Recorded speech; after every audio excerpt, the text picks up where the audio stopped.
থাকে।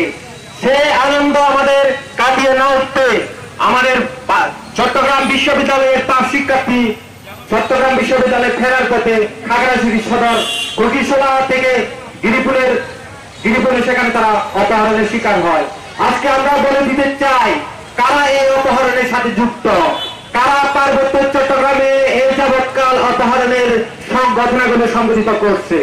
আমরা যদি মূল্যায়ন করি যে 2001 সালে 3 বিদেশি অপহরণ এবং 2013 সালে 5 তেলিত কর্মচারীকে যে অপহরণ, যে ঘটনাগুলো সব কিন্তু পার্বত্য চট্টগ্রাম চুক্তি বিরোধী ইউনাইটেড পিপল ডেমোক্রেটিক জড়িত।